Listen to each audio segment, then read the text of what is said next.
Episode 112 of Gaming MBS. Aging in RPGs.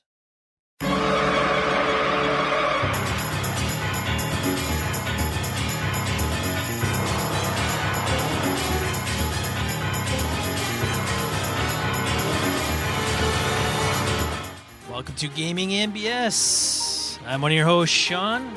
And I'm Brett. Welcome to the show. Welcome back for our other, I should say, our regular listeners. We have a number of folks who have come out and admitted in public that they listen to us regularly. So thank you for doing that. Yeah. Thanks for doing that. So, Sean, what do we got for announcements? There's something coming up here. This sucker drops, in a couple days? Drops on the old Tuesday, and then a little game convention we're going to go to. Yeah. I'm totally ready. You're totally ready? Totally prepared. Yeah, Brett and Sean are both totally, absolutely prepared for this. It's going to be like the most clockwork professional thing we've ever. Yeah, it's not going to be it. All right. So, yeah, this coming Thursday, November 3rd is GameholeCon. Sponsor of the show. We had Alex on last time. We have talked about them ad nauseum, most likely. We've got a host of Gaming BS people showing up. We've got folks running games under our banner, listeners, friends of the show. We got Chris Nizak coming in from New York who's going to be here. That'll be cool. We got Bracelet coming. We got Roger coming from Maine. We got people from all over showing up. So it's going to be a blast. Sean, there is a Gaming BS little soiree happening, is there? Yes, 9 a.m. 9 a.m. That's what we do in Wisconsin. It's 9 a.m. I can get a beer. What's wrong with you, Starting the kegger off at 9 a.m. 9 p.m. 9 p.m. Saturday night is when I've been told that the barrel will roll out. And if you're not familiar, it's roll out. Out the barrel. The barrel. And we'll have a barrel of fun. That's right. That's how that goes. Roll out. All right. Before we go into really bad Wisconsin German wedding and Polish wedding songs. The other one is, of course, EverCon is happening this coming January. I was up this last weekend doing a lot planning and preparation for that. That thing is coming along swimmingly. We've got a lot of really cool stuff happening. A lot of a good open gaming. We got more and more events showing up. We're able to partner with one of the big local friendly gaming store in town there, Johnny C's. And Johnny has he's putting together like 30 different events between video games and a plethora of other things for us. So it should be a good damn time. The other cool thing about it is there's a state game system, much like kind of in the spirit of the Olympics. There's a state game system. And so there's a Badger State Games, and Michigan does them and other places do as well. Well, we hooked up with the Badger State Games folks, and we are actually have a number of events that are going to be Badger State Games recognized. So there's bronze, silver, gold medals, picture in the paper, that whole 9 yards. So we've got Ticket to Ride in there, a Pokemon tournament, and then there are 2 video game tournaments, which may not be as interesting to folks listen to us. But anyway, that's kind of cool. That made me happy when we got that figured out. Sounds going to be it's going to be a fantastic time. It better be, because that's why Sean's coming, to ensure that's a fantastic time.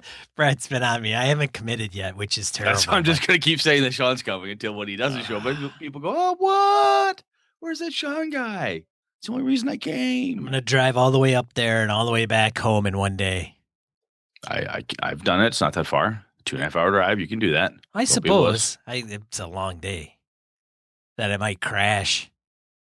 That'll be like one of the Buddy Holly stories. Like, I'll go up there, drive up there at the ass crack of dawn, run some games, and on the way back, fall asleep.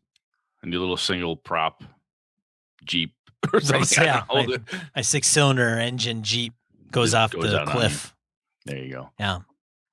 All right, shall we random encounter the sucker up? Let's go on. Let's march. Random encounter or call in BS. Who wants to start? I'll take this one.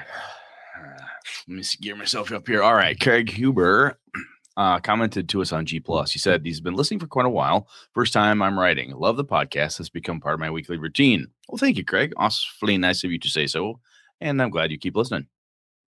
I'm sure Sean is too, even though he's sitting over there silently. I am very glad he's listening. Yes. Sorry. Good. Should confirm that. He continued with, I'm writing in relation to episode 111, and I just wanted to chime in with my definition of heroism. You danced around most of my following bullet points for your entire discussion, but I didn't really hear you boil it down to what I think of as its essence, which I think is related to 3 specific points. Point number 1, the character has a real chance of failure associated with potential for significant loss, i.e. death, insanity, etc. This calls back to the distinction raised by the full health versus 1 hit point example in the topic intro. 2, the character is choosing to enter the situation. To illustrate, in your defeat Demogorgon example from the podcast, I think it undermines the heroic purity of the effort if Demogorgon has cornered the party and forced a fight to try to eliminate them preemptively, even if the end result is the same as if they defeat the Demon Lord and save the world in their desperate effort to escape. Fair enough. Point 3, the action must benefit others in some way. Save a fellow group member by taking the death ray to the chest, divert a stampede from destroying an orphanage, by riding the lead beast off a cliff, stop a demon, alien, elder god invasion, etc. It can also benefit the heroes, but there needs to be a significant benefit to others to qualify as heroic, in my opinion. That kind of harkens back to the concept of courageous being distinct from heroic that you touched on. For a message that was supposed to summarize an idea, it sure ended up being wordy. Anyway, love the show. Keep up the great work. Fellow gamer Craig Huber. Craig, thank you much, sir. I think you just kind of helped. I think you added some more gold plating is the wrong word, but you added some more meat to our attempt to define it. So I like what you have there. I think that's good stuff. So thank you very much for writing in. Yeah, and Brett and I being meat eaters, appreciate that. Absolutely. Next one's yours, Sean. James emails us. Hi, guys. I enjoy your show and taking your advice. I started with 1 and worked my way forward. It's the only way to go. It's the only way to go. James follows instructions. Check. He can be our friend. He will have a good review. His annual review. Able to follow instructions. Number 1. Oh, here's a question. I'm in listening to over 100 episodes. Over the last, I came up with a couple of questions for you. Now, I have to admit now that my advice of starting at 1 and listening forward, now that we're over 100 episodes, it's becoming more daunting the longer we continue with this. So that's no longer a 101 class. It's kind of a 200 level class type of pre-requirement. Make sure you listen to all of this. That's right. Anyway, carry on. Number 1, Sean, you often give Brett a hard time for preferring AD&D, while you give a lot of love to Top Secret, which is an equally dated game. Isn't your love of Top Secret based on some nostalgia? Yes, it is. And I don't know if I would actually have a love for Top Secret. I mean, I got my picture with Merle. We know Merle Rasmussen, who's the developer, yeah. And because it's not a great game, looking back. Like, I don't want to bust that sucker out anytime soon. But I do have a fondness for it. Yes. So, yes, I will answer the question. Yes. But do I razz you that much, Brett, about... A little bit. I get a little bit of shit for the descending armor class and some of that crap periodically. If you were to go back and listen to the last 100 episodes, I'm pretty sure there's a little bit in there. Apparently, I have to go back and listen to the first 100 episodes. If you could hear yourself, Sean. If you could hear yourself. I've never listened to one of our shows. That's a lie. Anyway, less than once. Narcissist. Once. Anyways, number 2, in latter episodes, I'm guessing, you start to talk about Night's Black Agents and less about Top Secret. Would you still play Top Secret when you could play a Gumshoe game instead? If so, why? No, I probably wouldn't. I was going to break out for a con, maybe Top Secret SI, which is the kind of second edition of Top Secret. They revised a few things. I don't know. It makes maybe a little more sense, but I don't know if I would break it out as a campaign and play it over Gumshoe now that Gumshoe's around. But I haven't played Gumshoe yet. Well, I have played Trail Cthulhu. Yeah, played with me, and we are going to Yars. We have started up Knights of Black Agents game, which you'll be running. Correct. So I think once we have played Knights Black Agents and you get in the groove and so on, I think you'll default to that. I think it's a hell of an espionage game. I really think it is. So we'll see. Yeah. Yes. Number 3, Brett. You often talk about your love of AD&D. I've played and discussed the game with many people, and no two groups plays with the same rules. Is one of the reasons you love this version is that you have already house ruled it to ideally fit your tastes? If so, what are some of the house rules you use, and do you invent new ones based on newer RPGs? Actually, at this point, the best way for me to define how I've house ruled AD&D, if you pick up the Osric system, old school reference index companion, if you grab that, which is free, you can get it from lulu.com. Osric is out there. And that variation on AD&D is pretty much what my friends and I always played. It gets rid of things like weapon speed and some of those components of it. It's better organized. It is better laid out and so forth. What I do use my original AD&D books for are monsters, magic items, and spells, in case there's a difference in spell or a newer spell that they weren't able to carry over because of intellectual property and so forth. But the Osric system is pretty much if I'm going to play AD&D now, I use the Osric system as my default, which is basically rewritten, clarified AD&D. So that's my preference if I'm going to do it. I do believe that I shouldn't say believe. I know that you're absolutely right. Very few groups play it absolutely the same, which was kind of the cool components of it. There's the cool components of Osric, I should say, is that the core of Osric is basically the same core to what I have seen and from people I've talked about. It's the same core that almost everybody who did play AD&D in whatever variation used. They may have tweaked a spell or they may have tweaked something else, but the core mechanics and how Osric deals with things is pretty much dead on from what I have seen. So that's my preference. And the last question, are there house rules I use and invent? So, new ones I invent based on newer RPGs. Excuse me. The things I do now are more along the lines of character gen and prep questions. Like I just set up we kicked off a Traveler game yesterday with my group, and going through there, we talked about their group, kind of a heisty game. What was the last heist? Start off kind of going around the table. Beta, what was the last heist you did? Good. Kevin, what was the security thing you had to encounter? This. I come up with questions and I asked them. I had made the questions up off the top of my head, but went around and talked about how we learned and did things as a team, or they learned and did things as a team.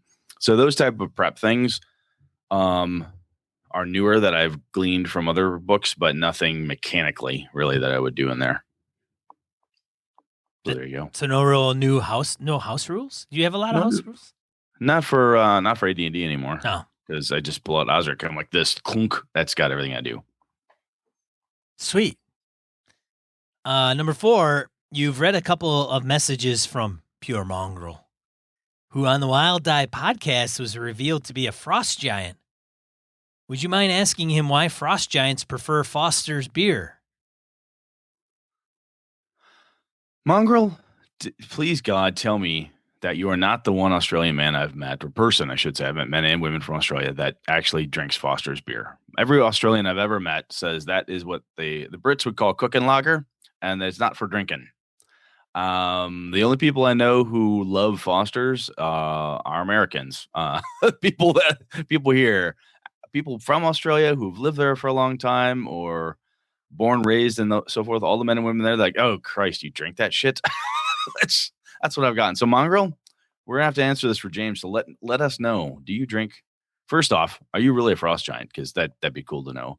And 2, do you drink Foster's? We need to know. There you go. Thanks for your time, James. P.S. It's afternoon, so good afternoon.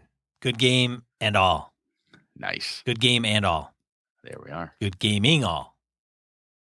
There you go. Thanks for writing in, James. Hope we answered your questions. Cool. It's very good. We'll wait on the Mongrel. Exactly. See if he writes in. If. It's a matter of when. He probably doesn't even listen to us anymore. Is that a soapbox? There's a soapbox coming. I hear it. I hear it coming. of the Hill People. He comments on episode 111. Hey guys, thanks for featuring my adventure generator. I made it many moons ago in an attempt to make my life easier, but thanks really needs to go to Andrew Shields, who was so nice enough to host The Thing and Interface Zero by Gunmetal Games, whose adventure generator was a big influence. If you like my adventure generator, considering supporting both of them. Well, very cool. Thank you, of the Hill People. I appreciate that. Yes, we want to give proper credit where credit is due, so we appreciate that. So, yeah, support Gunmetal Games and Andrew Shields if you like the adventure generator we featured in an episode. Last episode. On 111, yeah. Yeah. Chris Steele emails us. Good day. Not to be mistaken for good day. All right. I wanted to comment on episode 107, Evil Games, and 111, What is Heroic? To me, these two episodes are related, just two sides of the same coin. I agree with that. Well, all right then. Sorry, I just had to agree with that right away. Carry on. The subject of what is evil recently came up at the end of one of my games. One of the kids in the group was excited to play an evil character, partially fueled by his dad, and I talking about your Evil Games episode. We have now successfully, vicariously corrupted someone else's children. I think if this podcast implodes from here on out, we have done the work that we set out to do. They play together at the organized play I run, so I only casually know them and needed to be a bit careful answering this question. After a moment, I boiled it down to a simple concept. Evil characters tend to do things that benefit themselves, and good characters tend to do things that benefit others. He's never played in any of my games. Well, your loose definition of good is probably what the problem is there. Anyway, carry on. Anyways. I think that's easily extended to heroic characters as well. They do things that benefit others. We all have a balance of both, but it's when that balance is tipped in one way or another, then that makes a character evil or heroic/good. This is also how I could see an evil campaign working. The characters aren't out to destroy the world, they're out to exploit it as much as possible. Sometimes that will involve doing evil things. Sean, this goes to your theory that all players, or characters, are evil, since there is an element in all games of, quote, give me the loot, unquote. However, raiding the dragon lair to slay the evil dragon that just destroyed a village and taking his loot is still heroic. But skipping the slaying part and just taking the loot and framing the next villager over, that's evil. Choices. Keep up the great work, and I'll see you next week at Gamehole Con. Very cool. Now, yeah, I have player characters that are there's always one in my group that's always looking out for themselves. Yes. Yep. But they're usually not really evil. They're usually chaotic good. Or selfish. Or neutral good, maybe. They want to find a balance that says good in the title, but not up front. Right. And they kind of toe the party line. Yeah. But yeah, I don't expect them. I mean, if they come across something that they don't have to share with the party, they're going to take advantage of that. They'll go along because they don't want to be disruptive, but I don't know. I think Craig's comment on Google Plus Chris Steele here, they both hit a similar chord, right around doing for others. Right. So I think that, from a heroic perspective, that is important. One piece here that Chris calls out: if you are coming to Gamehole Con, Sean is a recruiter by trade, and he can recognize a face that he has seen like 200 years ago. I do not necessarily do that. So if you see Sean and I at our table walking around and you recognize one of us, and we may or may not recognize you, depending if you've posted a picture of your physical self, please do not feel shy to walk up and say something like, hey, I'm Chris Steele. You're Brett. Nice to meet you. Or punch me if that's really what you want to do. I could take a hit. Anyway, point is, I may not recognize certain people. I do not want to slight anybody simply because of my poor facial recognition skills. So please, if you see me and I seem to be staring past you as if I don't know who you are, I'm just being an idiot. So please say hi anyway. It's the 100-mile stare Brett has. No, it's the confused, like, what? Who? How? Where's that beer? What happened? All right. Goblin's Henchman. Next up, he emails us about traps. Hi, BSers. Just got finished watching you on the YouTube, the traps episode. You guys look different to what I expected. See? Speaking of. There you go. Right. Yeah. Brett and I, we have stand-ins. Like yes. This is all, we record one track with our voices, and then we get actors to step in and dub us. Yes. I'm actually a hell of a lot worse looking than I am on. Yeah, Brett is actually. It's not good. Yeah, no. All right. So he continues with one of my favorite gaming incidents involved the trap. It's 1989. We were about 15, and it's the start of our first grown-up campaign rather than a series of one-shots. I, as the DM, decided to open things up with a side quest, reference episode 108, to warm things up. Oh, shit. I love He's this. going to go through all our episodes. Hey, Goblin's Henchman, this is good. We have an archivist. We have a couple archivists out there, and the Goblin seems to be one of them. All right. Side quest episode 108 to warm things up. The thieves in the party meet up with a local thieves guild, reference episode 109, organizations and RPGs. The party is hired to raid a noble's manor house and kidnap the noble's eldest son so the noble can be blackmailed. Of course, episode 107, evil games. Because the noble is very well connected, the thieves guild tells the party that it is vital that the guild is not implicated in the raid in any way. Each character is then given a small vial of red liquid and told to only, bold caps, only drink the vial's contents if it looks like they might get captured during the raid. The party is told that the vials contain a small quantity of potion of etherealness, reference episode 106, unknown magic items, with only enough potion in each vial to allow them to escape the manor house grounds. They are also told under no circumstances to waste the potions and that these vials must be returned to the guild after the raid. The party enters the manor house and things go off the rails. As they do. The party capture a pair of guards and order the guards to take the party to the strong room. DM fail, no vault/strong room in the map. Decide to sandbox this a bit. They get to the strong room door, but fail to gain entry and not giving these low levelers bags of loot. The characters then order one of the house guards to drink a vial of the potion given him by the Thieves Guild. The players somehow reason that the guard can enter the strong room, and then when the potion wears off, let the party into the strong room from the inside. Ooh, clever, tricksy players. The guard drinks the potion and promptly drops dead, foaming at the mouth. I saw this coming. I totally saw this coming, and I love the Goblin for this. The players are confused for a while. Then one player slowly figures it out. They weren't given small potions of etherealness. They're given vials of poison. The Thieves Guild would rather have them dead than caught. I really enjoyed how the party, more by luck than judgment, avoided the trap, but then figured the trap out. They never took anything at face value ever again. Keep up the good work. Oh, the opening remark is a bait and switch, episode 107. Episode 60. So from the Goblin's Henchman, that is awesome. That is awesome. And honestly, to be about 15 coming up with that level, it's not like a huge, crazy trap thing, but that feels like in my teens, the first time I had something similar to that happen to me as a player, when, oh my God, it was like this revolutionary craziness because you weren't used to that kind of wonky double cross type of thing. That is awesome. That is very cool. Thank you for writing in on that one. That's awesome. Yeah, it's very nice. Edwin emails us. When I wrote about why magic items, I was thinking that the framework I came up with might be applicable to other areas of adventure creation.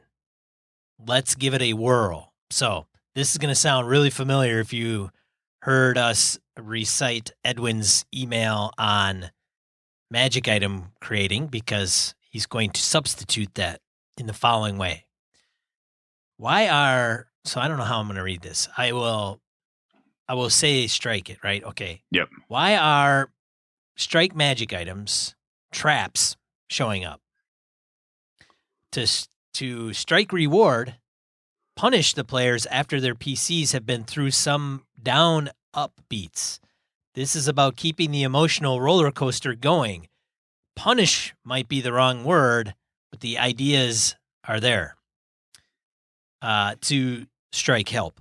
Prevent the PCs from overcoming some specific obstacle. Now the next one, to generally strike increase. decrease the power level of the PCs. This is the attrition you are talking about. Mm-hmm. Next one, to demonstrate the mood of the world. Next one, as a story hook. What do you think? Cheers, Edwin. I think that works. Actually, it's kind of the, oh shit, I can't remember whose questions they were. I think it was Jared Sorensen had like 3 questions for role-playing game. What are the characters doing it? How do they get rewarded? And how do they go about doing it? Those type of things. So it's like, if I'm going to put a trap in there, what's it doing? Is it there to punish, prevent, decrease, demonstrate, or a hook? Yeah. Of some kind. And I think those are pretty cool. I think those are good. I think those are good. If nothing else, kind of the background reason. I think we've batted at this before over the last 100 and some odd episodes, but a lot of times getting into the subconscious or the reason behind the decision. Why is there a dragon in this room? Because I needed a monster there. Okay, that might be a really shitty reason to have a dragon in the room. Maybe there's a better reason, And so instead of just throwing a trap out there, well, it's a dungeon. There has to be traps in a dungeon. Feels like a pretty shitty reason. Oh, it's there to punish players. It's there to prevent them from overcoming an obstacle. Okay, now we have a reason. What obstacle is there? Attrition, so forth. Having those things in mind helps, in my opinion, make for a stronger trap and a better implementation of said trap in whatever the adventure is. I like it. That's good stuff. Thank you, Edwin. Yeah. All right. So someone apparently does not mind Sean's Australian accent. Avi Waxberg. I'll let Pure Mongrel speak to the accuracy of your Australian accent. I think it's patchy, but I, for one, am definitely in favor of Sean and Brett reading in accents. Matt Martinez replied back that said back to Avi and said Sean's quote unquote Australian accent reminds me more of the voice Eddie Izzard uses in his routine about buying groceries from a petrol station when the murderer in line behind him finally speaks. I love Eddie Izzard. That's good. That's very good. Okay. Yeah, see, somebody likes my Australian accent or whatever, I guess. Yeah. All right. Well, hey, you can't, no accounting for taste and all that. So there's always one. There's always one. Somebody somewhere. All right. All right. Let's get into the main topic of discussion.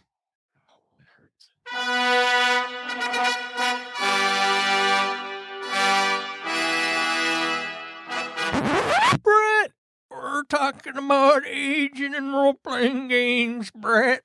What was that? I think so. In my good ear. Sure. This stuff adventure now I'm retired. I used to like downplate my armor and go into like caverns and things. So, my friends and I, my main gaming group, we decided we want to play some Traveler. I've never run Traveler. I've played it before. It's been forever since I've rolled up a character sheet. Oh my God.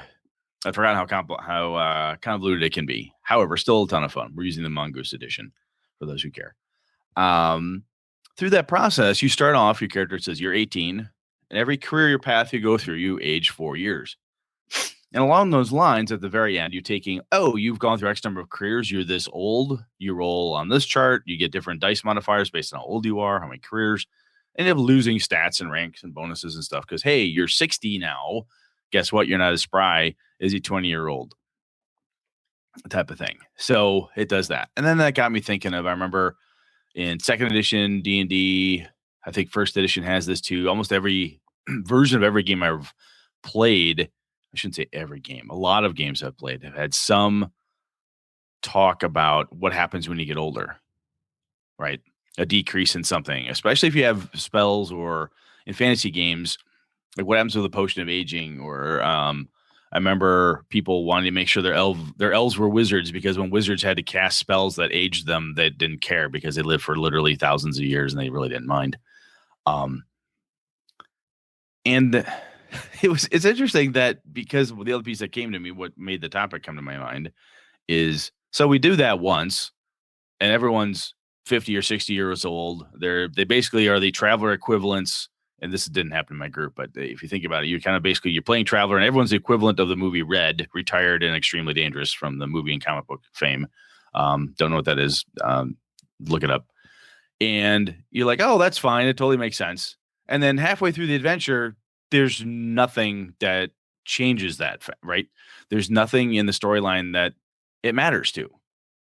Oh, he's 60 years old. Yeah, but he took all the penalties he's supposed to have, so he still has a strength of, 1875 in AD&D terms or whatever. Yeah, that's wrong. I know. But when the rules when you apply the rules, whatever the mechanic is to age the character and take the penalties or whatever it is, they're like, okay, cool, I get it. All right, off. Yeah, you're playing an old person. Yes, this character, she's very old. She's a wizened grandmother. Off we go.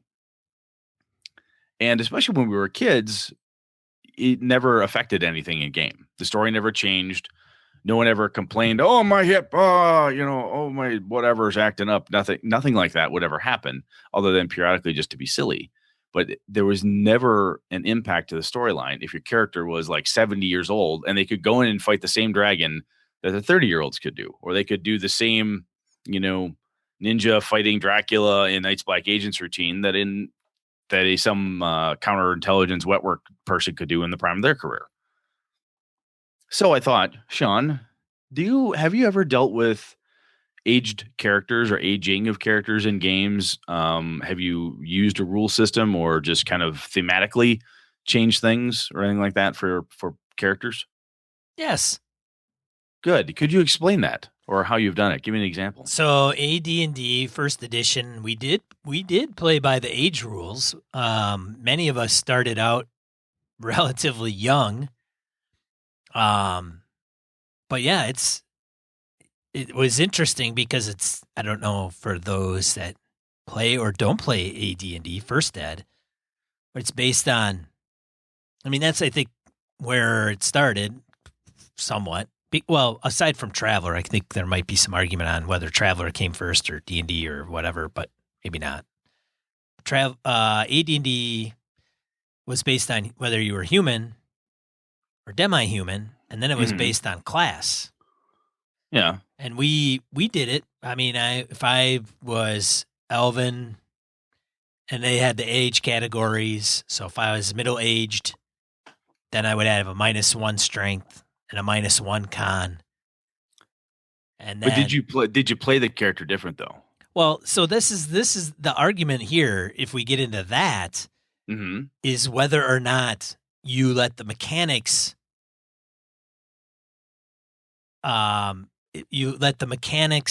influence the play or role play.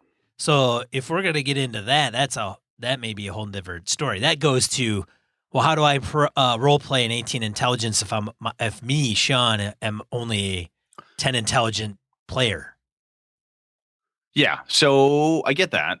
And I think you're right. It does connect. And I guess I'm curious as to when I see mechanics like that in a game system, and I think back to that one or Travel or whatever, I'm like, that's cute, but there's nothing in the how you use skills or how you do anything. The only impact that they can have mechanically that I have seen in those games anyway is it hurts your stats, maybe limits a skill or gives you more wisdom or something because you're older and weaker now that you're in your 90s or something. But there's nothing that stops you from trying to, climb a 500-foot cliff as a 90-year-old thief, other than the fact that you may have a minus on your skill check or whatever it is based on your stat penalty. Right. So, right. I agree. And I think, I don't know. Dare I say that? That's not enough. Damn it. Well, do I dare say that's shitty role playing? I think. Am I out of line? Am I out of line by saying that? No, you're not. I think you absolutely call that. I think the other piece that goes with that statement is then if the game master doesn't enforce that, then it's obviously not important. Maybe. Now, I am currently playing a 60-year-old wizard in Curse of Strahd, but started out in a homebrew. Okay. And my history and my reputation is based on my character's age. Now, not mechanically, it's written into the story. And I play the guy like an old man. And I'm sure I've rolled him up and went, okay, he's 60 minus strength, add intelligence. But you're actually playing that, though. As a matter of fact, I play him. I don't call any of the player characters by their name. Well, I don't call any of the player characters by their correct name. Yeah, you've got the whatever you, Timmy, Tommy. Yeah, Timmy, and they're like, and they get seriously, and I'm like, yeah, whatever, Brian. Of course, yeah, that's your Brian and I on the podcast tonight. Does your game master encourage, discourage, or is enforce / make that a thing that you're old? Does that come into play? No. Not that 60's old out there for people. Let's have the lumber friends were pushing 60. This is not old. Well, you should read some of the stuff that are in some of these books about age, man. It's kind of ridiculous. Like, I don't know if you, like for Top Secret, like it states every 5 years over 50, you lose, like 10 points in both physical strength and coordination. And then, like in Traveler, I think was 34. It says 34, aging begins to take its toll. At 34? At 34, man. In original Traveler, it says in the book, 34, aging begins to take its toll. That's true. It does. Yeah, I just did that. Yeah, it does. So 18. Yeah, 34, you start to hit penalties on your dice modifiers get hit with -1s for every group after that. Yeah, so at 34, it starts to hit you. Then you have an aging crisis in original Traveler. Yes, you do. So if you fail you get down to 0, you have a save. And if you don't make the save... Oh, you could die in the original Traveler. Mongoose's edition, you can't die during character gen, but you could die in the original character gen system. Well, you become quite ill in the original one. You have to make the save at 8+, and if you don't, then you do die. But if you save, the stat becomes a 1, and that's kind of the stimulation of drugs or whatever. But so I guess what we're saying though is that I think that whatever the game system is, if it has a mechanic for it, that's great. That helps. But if the player doesn't, it's shitty role playing. If you make a character who's 70 years old and you don't ever play like you're 70, right, in some way, shape, or form. You don't necessarily have to be a stereotypical 70-year-old anachronistic person. You just need something to, like you did with not wanting to learn anybody's name or just being cranky or whatever it is that you want to do. Get off my lawn, whatever it is, your thing. The other piece I really think that we've talked about this before, is that because the truth of whatever is going on in the game is at the table. If the game master doesn't, through the world, enforce the fact that your character looks like a wizened elderly crone who happens to be a 10th level, druidess, well, that's great, but somebody may call her grandmother, or they may reference her by those type of terms, or whatever, or somebody in, say, a Traveler game, if they see this person, like, hey, I don't think, they'll see Sean's character and go, wow, scar on one eye, missing his nose, he's, all grayed out. He looks like he's just beat to hell.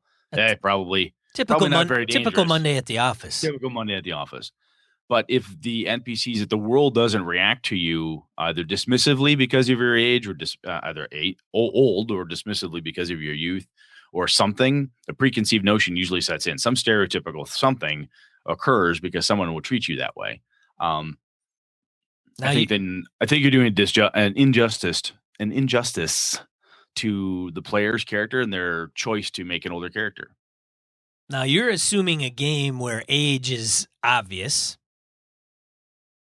That's where I'm starting out with, yeah. Yeah, I mean, because you could play in a Star Trek game where they say in the FASA rules that age isn't a factor because of the time frame of when Star Trek actually takes place. It's the advancement of geriatrics techniques is what they call it. Well, in that case, then it doesn't matter, right? Right. It's basically that mechanic is telling you, dude, you could be 90 years old, no one gives a shit. Although it's funny in that game because they tell you to keep track of your tours and your schooling and all that stuff. So keep track of your experience. Like, hey, I'm 95 years old, and I'm still as spry as I was in my 20s, but I have a list of accomplishments and medals and things I've done because for the past 60 years, I've been active duty in this thing, or I've been studying or becoming a doctor or something along those lines. Correct. So I think that's the other thing that you do as a player. We've talked about this character of yours before, that he's 60 and he references knowledge that he has about different things. Oh yeah, I saw that, or I've been here before. I've seen something similar to that. Yeah, and I inherently I'm older, so I can look back further than the young bucks I'm adventuring with, and I research, and I've been doing research since I've retired from when I was consulting with regents and royalty and advising them on warfare and strategy. So inherently, whenever it comes up, if there's something that someone should probably know something, it's to me. Yeah, that's how when one of my first Avalon games, my buddy Alpha played a character, Joseph Kerwin. He was Liché, the priest of the old faith in the city, and he's old, wrinkly. He found this great picture on the internet. This looks like this ancient cleric guy, and he's old as all hell. He's not really strong, all the good stuff. He had this big, bell he used as a mace, blah blah blah. But his whole thing was, I've been here forever in this dock ward of the city. I know this area better than anybody else. I've been through every alley, every cemetery. I know all the families. I know all this stuff. So what he would do was then, to make that come out, that was his background, and to make it something that was interesting was then his character he didn't have like hard of hearing per se, but he would fake it periodically to get the bad guys to get annoyed with him as a distraction. He would do that. He'd be like, oh, I can do this because I'm old. I can go in there and pretend I can't hear them or something. Or when he would do something, he's like, hey, I know I've been here before, Brett, because of my background. My assumption is, tell me if I'm wrong, my assumption is I know the guy at the tack and harness shop, or I know this lady who runs the bakery, or the lady who runs this store or the inn or something, because I've been through here 1,000 times. What do you think? Yeah, I'm like, yeah, that totally makes sense. Give me a name. Give me something I can work with. And there was no mechanic that I can think of in Pathfinder when we were first playing with that character using that system. There's no mechanic in there to give him an extended list of contacts because he was old, like you said, with keeping track, as you said in Star Trek, of your tours of duty and research and blah blah blah. There was nothing in there for that, but he did that anyway as a player, so that way that cool background thing came up. And then the fact that he was old, he couldn't do certain things. The young buck, Lenny's character, who was this pit fighter, super tough SOB guy, he had his moments to shine, but when it came down to finding anything out or getting them out of whatever particular jam they got into, that was Joseph, because he knew the city better than anybody else. Yeah, man, that's good stuff. I mean, that's the thing, is that a lot of player characters, even if you do have age in the beginning, I think I've heard somewhere on some podcast where Gygax was huge on keeping track of time. Like, you got to keep track of times. You always got to do that. And nobody really, I don't think people do as closely. And we touched on an episode some time ago. Exactly. But at the same time, drink is every time we say time or year. Jeez, take a drink. Yeah. But I mean, how many characters or GMs go, okay, well, it's been a year. Everybody age a year. All right, boop. And then you go to the book and say, oh, I just turned, 105, and I'm an elf, and now I'm considered mature versus young adult. Yeah. And what does that mean, or does it mean anything at all? Right. I think from a calendar perspective, which we talked about calendaring and all that, as you alluded to, I think that it's cool to be able to mark birthdays and do that type of thing. But sometimes, though, that necessitates a very long campaign where that matters. And that's where I think sometimes the protracted rules for, hey, as you go along and as you age throughout the length of this multi-year campaign, not a lot of us have the opportunity, at least from what I've seen online and from folks I've talked to do what we used to do, where you could run a game for 3 years in real time, like every Saturday, or as often as you could get together and play the same rogue and ranger combinations and clerics as they all made their way up, or whatever your game you're playing. because we don't have that long-term aging may or may not necessarily be something that we pay attention to. But I think that, so not only just starting off with, I think using a character that's older and using those rules and then enforcing it in gameplay from a game master and a player perspective makes for some great role-playing opportunities. And I think it can be a lot of fun. I mentioned the movie Red, which I know is based on I think a graphic novel series. I have toyed with the idea of having an entire game of nothing but like retired adventurers that have to come out of retirement. I thought that would just be great. They may not have necessarily the best stats, but they're going to have so much experience, and just trying to figure out I want to find the right system or set of mechanics or something where we could do where they're like, look, you have something, you have a bit of knowledge from 20 years ago, 50, 60, 100 years ago. You could just pull up and say, oh yeah, I remember this. This is how you deal with this problem. Fine. Strap the armor on, get the guns, go off and do the thing, a la Unforgiven with Clint Eastwood, that type of thing. Just somebody comes out of retirement to come back and be a bad motherfucker all over again. I think that'd be fun. And we actually played that game. Doc, I forgot about that. So at one point in time, I think it was Doc's game, or was it Jimmy's? Anyways, that's what we played. We played old retired adventurers that were gathered to kind of save the area and save the land. Now I can't remember. I don't think we started at first. Maybe we did. I cannot remember the details. It's been a year or two now. Okay. But we did. We all started out as, old crusty dudes that used to adventure together.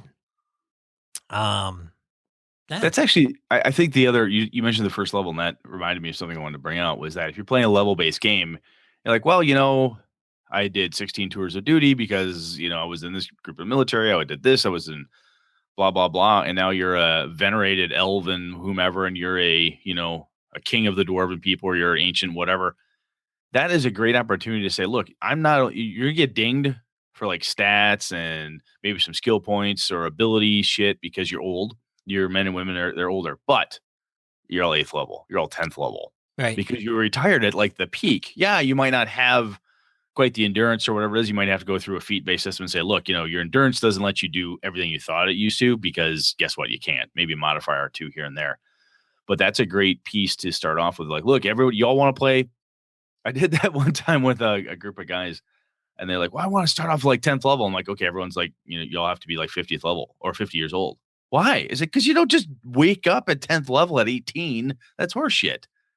Well, maybe not 50. So, okay, we got to pick an age, though. I mean, something, you don't just wake up in your 10th level and all of a sudden everybody's spry and 25 years old in the prime of their life. That's not going to happen. So at least that was, how we had the world. So I think that's just another level of flavor and fun you can add to that type of we're going to bring the retirees out. You might go, God, why would that be entertaining? You're all 20th level wizards, dude. Oh, yeah. I'm a 20th level fucking wizard. This could be pretty goddamn fun. Great opportunity to play a high level game, but with still a little bit of a downside, if you will, or a balancing component. Yeah, you touched on something that was that pained me on it. The level thing, I think it was what it was. Anyways. Okay. So do you have, I'm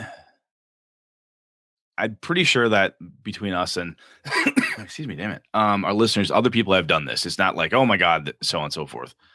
But I get the distinct feeling that it's not that common. If I look at my gaming group, there are only a handful of people I've played with over the last 20 plus years that don't mind, or purposely seek out playing characters that are older, men and women that want to play players, that want men and women characters that are older, grandparents or something along those lines.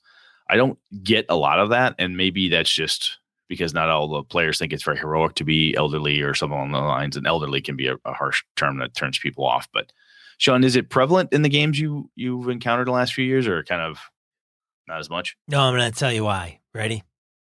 Hit me. Because unless they're role players, ROLE players, they don't want to get into that.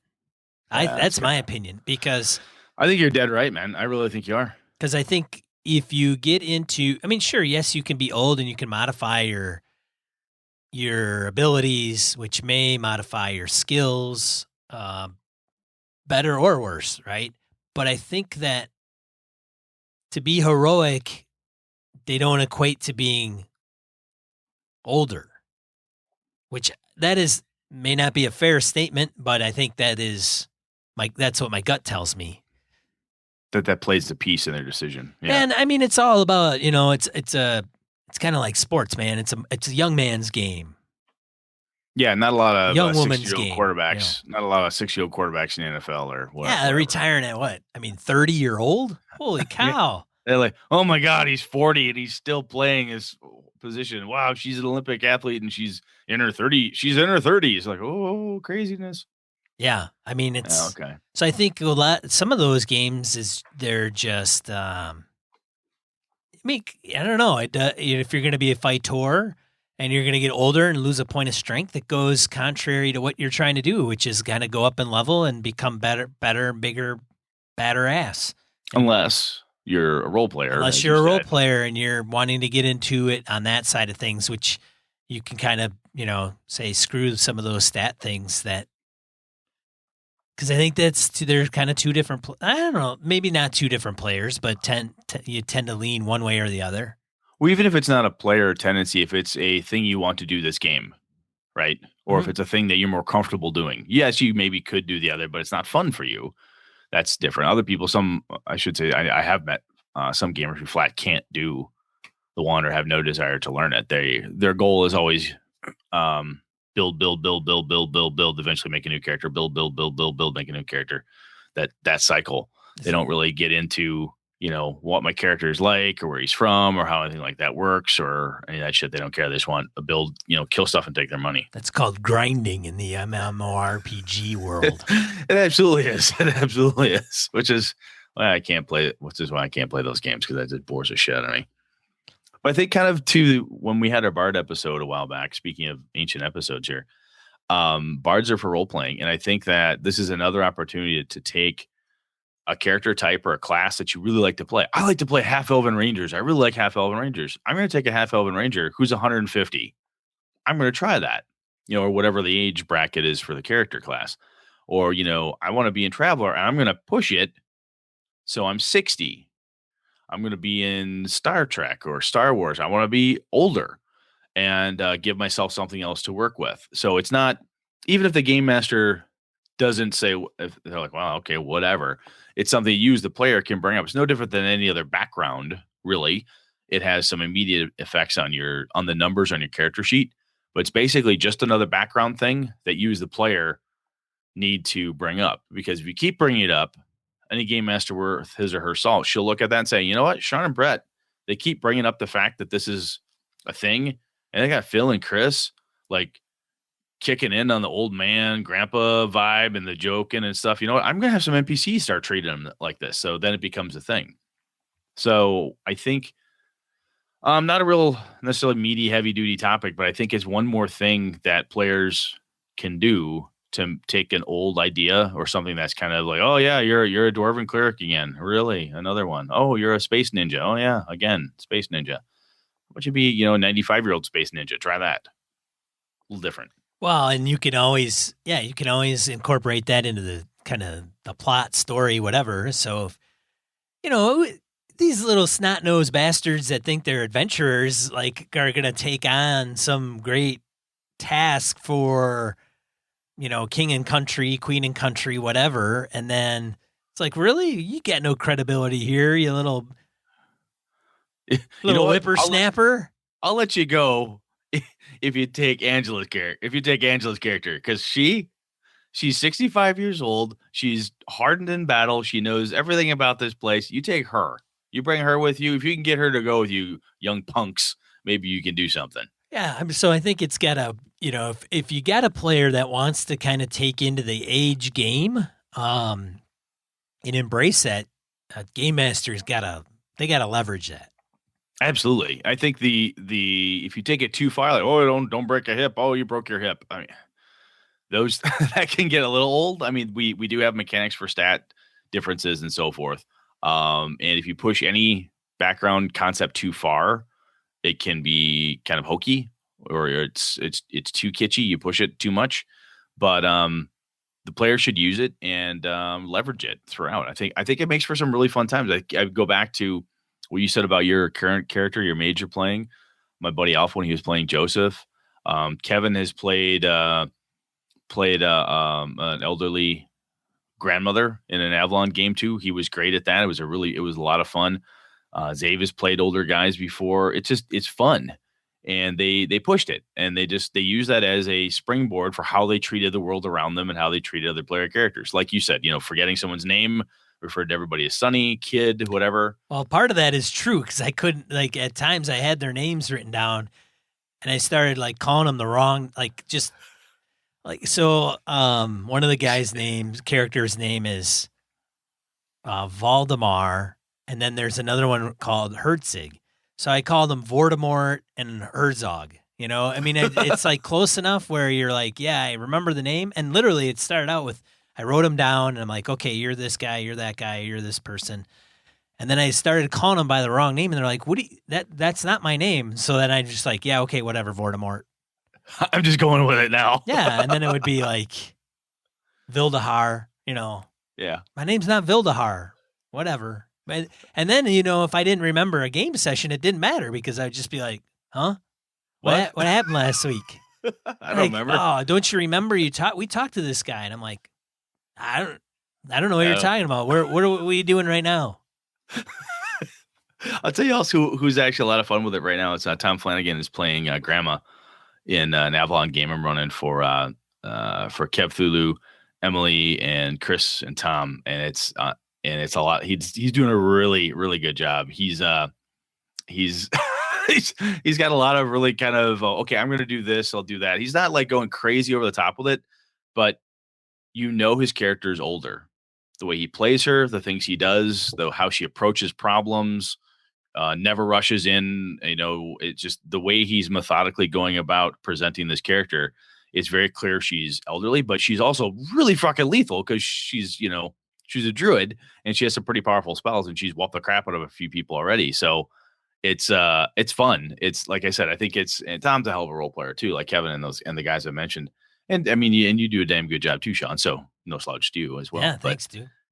I think it's one more opportunity for players to do that. And then game masters, don't squash it. Don't squelch it. Encourage them to do that. If somebody picks a character and they say, I want to be an older person, and they're really into it, make that note and help them along because I think it can be fun. Or at the same time, we didn't talk about playing a kid. No, we didn't. So I thought one of my things that I was going to do, and I don't know if or maybe it was something we touched on before, or you mentioned it, Brett. I can't remember. But when I was playing Pathfinder, I played a summoner. And I thought the perfect summoner would be like a 10 or 12-year-old kid who grew up with, imaginary friends. Only they weren't really imaginary, or they didn't foster themselves until they're like a player character class of the summoner. So it's kind of like Pokemon for Pathfinder, right? So so just imagine having like, funny. A 13-year-old, 12-year-old kind of approach to fantasy that summons creatures, and the creatures are his buddies and maybe his or her buddies, and he or she names them when they get summoned and they fight. And I've actually this hits me. I've actually heard of recently games like Monster Hearts and there's a couple other like teen drama games, Bubblegum Shoe, and other games similar to that, or No Thank You Evil for kids and so on. And there's been, it feels to me, and I'm probably way off on this, people out there know indie games, small book games a whole lot better than I do. But I see it, or people talk about a lot of, you get to play kids, you get to play younger people and so on. I don't, man, maybe there's not a big market for this. You get to play 85-year-old pensioners. This will be great coming out of retirement. I don't know if if there's a game with that as a premise that exists, like a game with mechanics in it. Playing old farts or what? Playing older people, like retirees, like from Red or something on those lines. You're saying to the contrary. Yeah, to the contrary. I think there are a lot being, a few that I can think of off the top of my head that when you playing like Bubble Gumshoe. It's it's teenagers, right? Buffy, that type of stuff. Yeah, what is it? The setting for Savage Worlds, Texas University, East Texas University. Yeah, ETU. Yeah, which is really cool. And maybe this is something now that we're getting older, Sean. We should sit down and come up with a crotchety old bastards and dragons game or something. All right, I don't know. Maybe it's the opposite. We all just play a bunch of struggling freshmen in ETU or high school, and those are some bad days. Those are some terrible days. God. It was not fun. No. But I actually, that was kind of one of the reasons why I picked the concept of playing older characters versus younger ones, because I think playing a younger person gets a lot of attention, or a lot more attention, I should say, than playing someone who's aged. At least that's just my perspective. Yeah. Cool. Should we go on? Yeah, Are we done? I think we're good. Let's move on. All right, let's get into die roll. Die roll 2 to 4 miscellaneous points of gaming and geekery we want to bring to your attention. Brett's got a couple. I've got 3, and we've got 1 from a listener. We probably have a couple from listeners, but we didn't get them down. So no. Yep, just grabbed a few. Yeah. All right. First one I have is an abandoned Arctic Nazi base was found. Hey, if there's something in the Arctic, it's gonna be. There's a base abandoned in 1944 after this that has been found. Russian scientists located this sucker. It's in the Arctic. It is apparently, let's see here. It's located on the island of Alexandra Land, 1,000 kilometers from the North Pole. So kind of cool. Link in the show notes. Check that out. I think that type of thing is sweet. Do they have one in the Antarctic? They may. They do. Well, yeah, the Shoggoths ate them, though. Oh, good point. Yeah. So the other one I had is there's a link to this article here. The internet is actually controlled by 14 people who hold 7 secret keys. What? Yes. So apparently the whole internet is protected by 7 highly protected keys in the hands of 14 people. I have no idea if this is true or not, or along those lines, but I think it's one of those pieces where if you're thinking like talking about spy games and stuff at the beginning, right? You want a big supervillain, something. Oh, really? The whole internet's based on this one guy's idea. I'll take that. How do I crumble infrastructure? Oh, it turns out the only person who understands this cryptography is Bob. We'll take Bob and deal with that or whatever. So interesting. Whether it's true or not, could make for a really good story plot, I think. So I'm gonna have to read that, man. that intrigues me. I thought it would. Felt like it was up your alley. Yeah, I like Sean. Yeah, you've got the next ones. First one, Killscreen.com features an article entitled "Dungeons of the Mind: Tabletop RPGs as Social Therapy." Take a look at that. I think we've mentioned how it benefits people.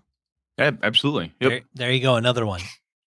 I don't know. I don't know how scientific it's based, but nonetheless, it's worth a read. It is worth a read. Link in the show notes. Number 2, Dungeons and Dragons is changing how it makes books. It's from they're no longer using paper; they're using rocks. They're going. No, I'm kidding. Right, chisel, stone, or maybe they're just using a different method of that could be making paper. Anyways, read it. They talked to Merles about it. Compares it to Game of Thrones for whatever reason. I think it has to do with like Game of Thrones. Oh, I know what it is. So it was dropped October 19th, 2016 on Polygon. But they talked to Merles about it, who's kind of the overseer of the Dungeons and Dragons RPG. And they were talking about the Monster Manual. So the Monster Manual has always been the same kind of format since the times it came out. And now what he wants to do is make it almost more narrative. And I think there was a snippet, like they put out a couple previews. Yep, they've got some pages in there. Yep. So it was featured on WotC, but Polygon did an article based off of that. So yeah, interesting concept. Wow, like, hey, just like I deal with in corporate America, we don't have to do things the same way every day for 20 years. What? Come on now. Yeah, it's nuts. My character's in his 70s. He's a clerk. He doesn't want to change nothing. And the funny thing is, this is what kills me. My car gets 16 rods to the hog's head, and that's the way I likes it. You know what kills me, Brett? Yes. So people will complain about how our hobby changes, right? Oh, yes. And they're the same people playing games that are 20 years old. So who gives a shit? Just don't play the new game. Yeah, it's a weird. We've talked about So you and I weird. talked about that. Maybe not on the mics, but do you have your first edition AD&D games? Yeah, it's the best game ever. Why do you care what anybody else ever puts out then? Yeah, or what other people are playing. That's one of the beauties of a dead game. If you have all the books that they've ever made for it, you're done. you don't need to go. You're fine. You're done. You totally caught them all. There you go. Anyways, number 3, last one on my list. Google researchers build networks that invent their own encryption. Okay. So artificial intelligence, man. You have to destroy it. Okay. They have a scenario where they've got, I forgot what they called them, Adam and Eve. It's not Adam and Eve, but it's male, female. They called the networks, and they tasked these 2 AI algorithms to come up with their own encryption so they could talk to each other. And then they came up with a third party. I don't remember what the third party was named. That third party's job was to decrypt those messages between the 2. And that third party couldn't do it quick enough to the other 2. And as a matter of fact, I don't know if Google researchers actually know how they're doing it. Crazy shit. Unplug it, turn it off, smash it. No, it's beyond. You want kill it, destroy it. You can't, man. Yes, you can. Cyberdyne systems, man. It's all over. You want Terminators? Because this is how you get Terminators. They're in the future, man. They just haven't made the jump back yet. That would be great. Azrael Arocha from a listener gave us a couple here. He had one link. It will take you to a collection of dungeon maps. It's on RPG Now. It's a pretty cool little thing. It's only $3, $2.99. Nice little collection of dungeon maps. I love having pockets full of these things on my iPad just to have for that. Oh my God, they decided to go somewhere. I need a dungeon. These things are always great to have. And speaking of maps and such, he also pointed us towards a isometric map builder for RPGs. I believe there's a Kickstarter out there. I don't know if we have this one. Oh, just Dungeon Builder isometric map maker. I think we may have mentioned this one before, but I thought it was really cool. Anyway, just want to throw a link out there, have people take a look at it. So cool stuff. Yeah, there's I think we didn't list it, but there was gaming paper. I don't know if have you ever messed with gaming paper, Brett? I have seen it, and my buddy Lenny had it. It seems interesting. It just, unfortunately, it's kind of expensive for one-use things. Yeah, so I had a bunch of rolls. But they came out with isometric gaming paper, so you could do isometric maps on it. Oh, very cool. And I believe I think that's kickstarting and probably done and complete, but yeah.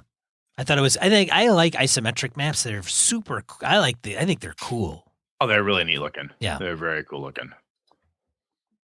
Yeah, that's it, man, right? I think we're done. Sweet. We got a big week in front of us, so holy cow. Speaking of being old, we'll see if we can survive this, actually get an episode out next week like we're supposed to. So we should maybe even mention quickly what the game plan is at Gamehole Con, which is a gaming convention in Madison, Wisconsin, the first weekend in November. We're going to be there. It's Friday, Saturday, Sunday. Get your ass to Gamehole Con, which we will be there, probably be there next year. Already previewed their badges. I see somebody that Jeff Rademacher, I think, is involved with helping them with the badges.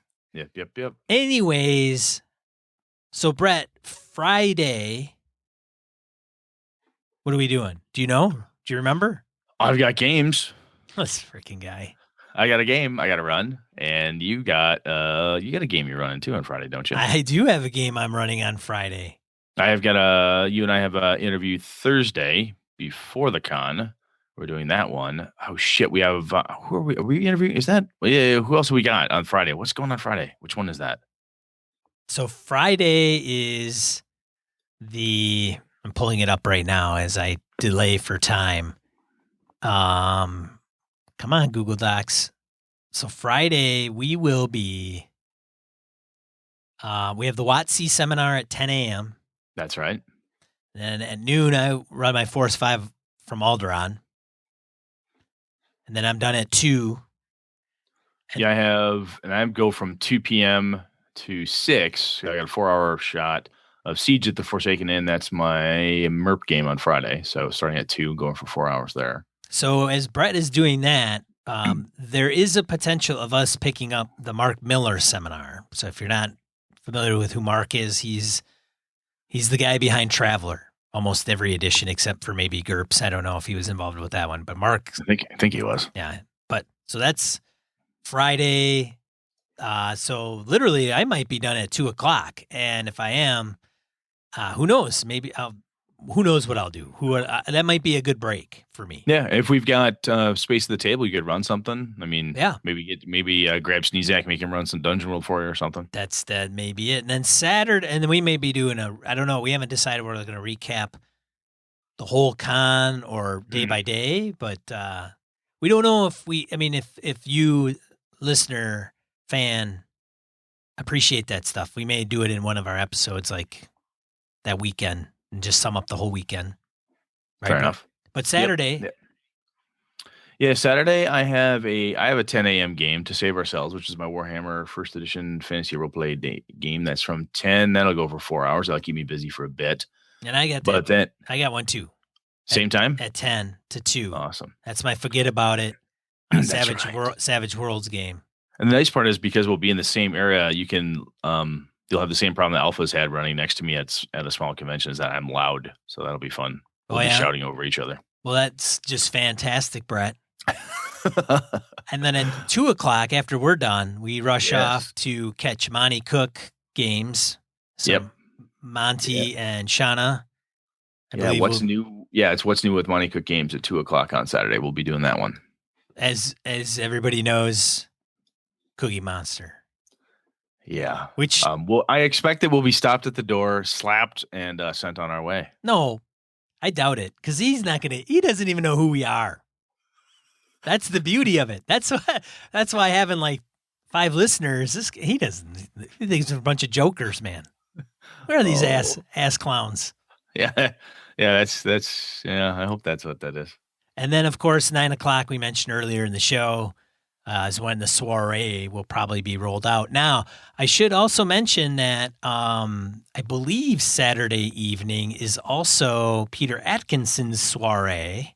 That's right. Where you can start with us at like 9, and then over at the Sheridan, which is across the street, Peter is reserving a conference room for himself. I forgot what project he's overseeing, but him and I don't know if Jen. Well, this is Chaldea thing. It is, and there's a reading that he's going to be doing, a live reading, and he wants everybody to come over there and to attract everybody. He's having it like fully catered. Yeah, there's going to be free food and drink and type of stuff from what we understand, so it should be pretty fucking cool. So, like, if you run out of our beer, it doesn't it doesn't have to end there. Come to hang out with us and find out that we're not as cool as you'd hoped we had been. You have an excuse. I'm sorry, Peter Atkinson. I gotta go. Yeah, hang out with Peter, right? So you can go do that. Yeah. So if you're not familiar with who Peter is, he was one of the folks that had bought Dungeons and Dragons and had been the CEO of Wizards of the Coast when they were really kind of a main magic shop, and then he went on to be the CEO of Gen Con. Mm-hmm. He'll be there, and he's doing all kinds of different things now. So, but I think that would wrap up. And then aside from schmoozing with everybody and hitting the dealer hall, maybe getting some bumpers and intros. Yeah, I've got buttons to give away. I've got some whiskey bottles with a logo on it that my wife made. And I think I got a little something for people running games who have signed up to run games under our banner. So I should be able to have that for folks as well, I hope so. Ooh. Exactly. All right. Otherwise, the next time you hear us, we may even record. We could probably record the next episode on Sunday afternoon. Yeah, we maybe could do that. I was thinking about doing something. I mean, if nothing else, people have talked to us about like adventure design and so forth. I think this might be a good foray into it, kind of even if we don't go through blow by blow what the whole con was, hit a couple high points, but then talk about the games we ran, things we did right, did wrong, what we may or may not have learned, and we can, say, hey, I still have a lynch mob chasing me around the con. This is, maybe that's the case. I don't know. Yeah, who knows? Who knows? Anyways, this has been another episode of Gaming and BS. I'm one of your hosts, Sean. And I'm Brett. Good night and good game and all.